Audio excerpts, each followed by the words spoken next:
Got it. So that pretty much eventually ended up to Tribluez splitting and Well, Tribluez split for other reasons, other shit that kind of happened down the line, like stuff that stuff that I guess I can say that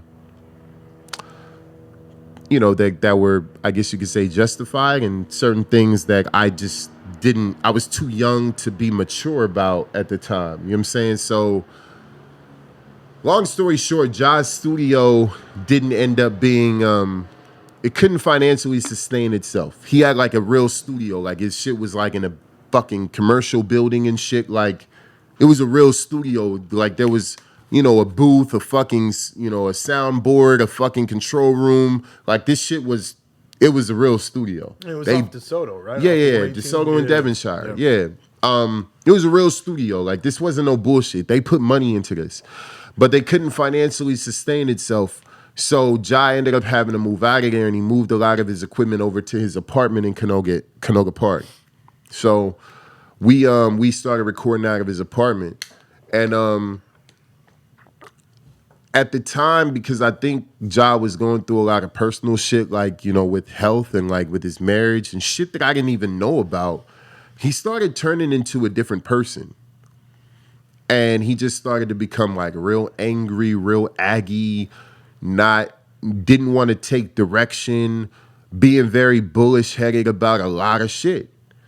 And it was like instance after instance after instance that I would kind of be like, yo, like I don't know if this is where I should be fucking recording and building my career, because at the time, and this is my perception, I'm not taking shots at Ja, like we're cool to this day, but at the time, I was just kind of like, I can't continue to work with the angry old man, because that's kind of how I fucking viewed him at the time, because of how much difference in age there was. Yeah, because you were like 19 or Yeah, I was like 19. He was like 30 and shit. So it was kind of like, yo, like I can't continue to work with the angry old man. Like I'm on borrowed time here. I'm trying to fucking make some shit pop.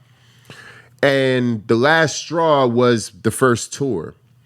So we got offered to do a couple of shows in Canada for this company called the Import Fest. At the time, they was kind of doing in Canada what Funk Flex was doing here in the States, which was having these car shows and having artists come out and perform at them.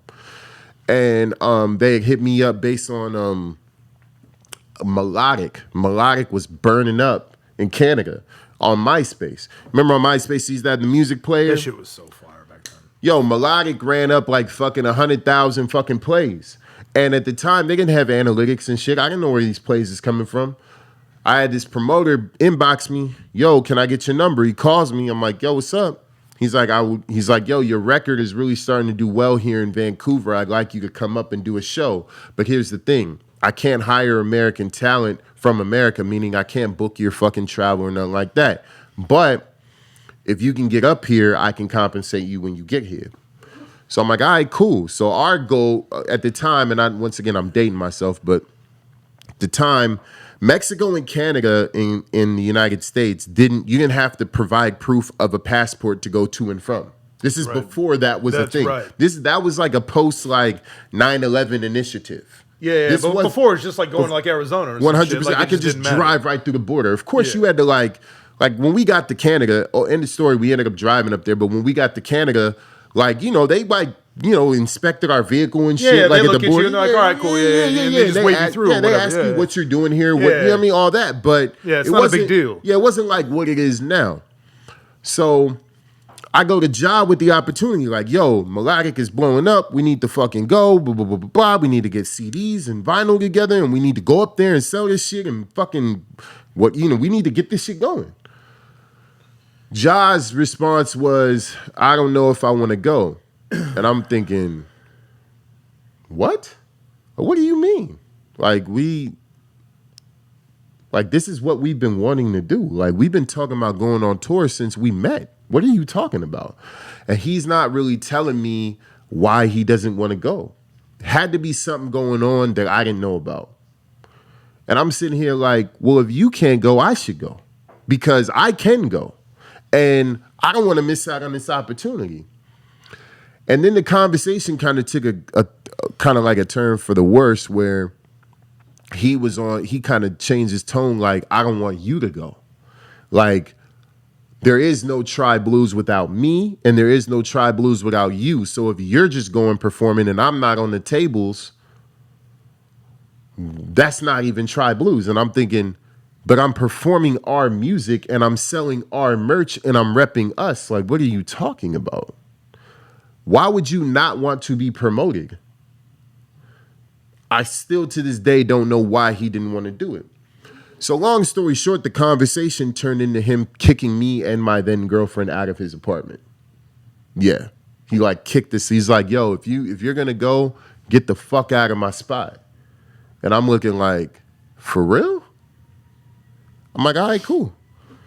So me and Did you end up going? Yeah. So me and fuck yeah. So me and Atticus Brown at the time, this guy I used to fucking great. to be friends with, we ended up going to Canada. We drove all the way. It took 20 fucking hours one way. We drove from the IE to Canada. And we went and did the show, came back.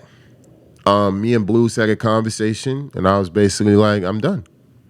And that was when I signed my production deal with Spur of the Moment Music. Oh, Spontaneous's production. Yep. Production. And then that was right around the time you did UNO Entertainment, right? Or was that something Yes. Different? Yeah, I did both.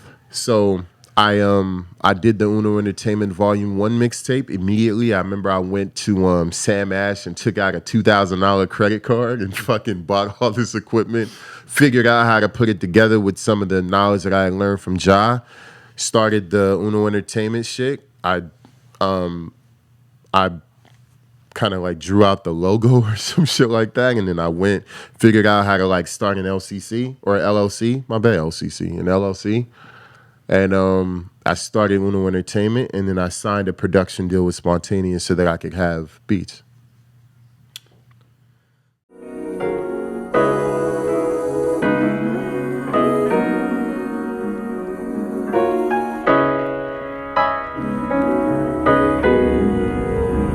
Got a clique full of shooters.